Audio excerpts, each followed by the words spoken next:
আরেক জিয়াকে বলি, হাসিনা গেছে যে পথে আপনারাও যাবেন সে পথে। আপনারা কি চান আপনার বরিশালের প্রতিনিধি নির্বাচিত হবে, কিন্তু তিনি থাকবেন লন্ডনে?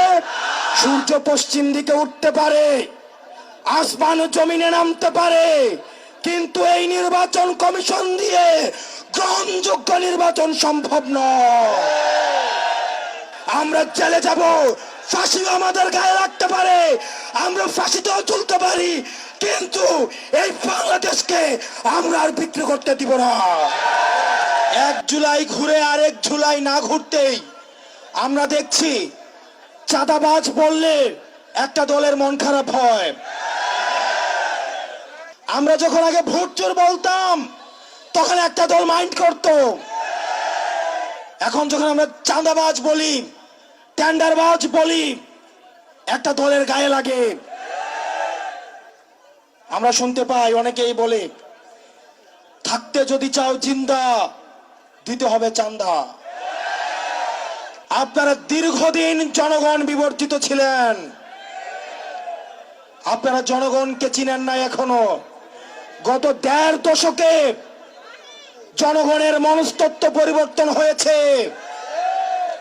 তারা আর কোনো গোলামি চায় না।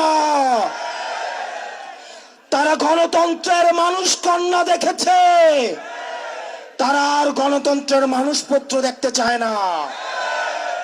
জনাব মির্জা ফখরুল সাহেব বললেন, যদি তারেক জিয়াকে নিয়ে কোনো কথা বলা হয়, যদি বিএনপিকে নিয়ে কোনো কথা বলা হয়, এটা নাকি গণতন্ত্রের জন্য হুমকি স্বরূপ। হাস্যকর, হাস্যকর।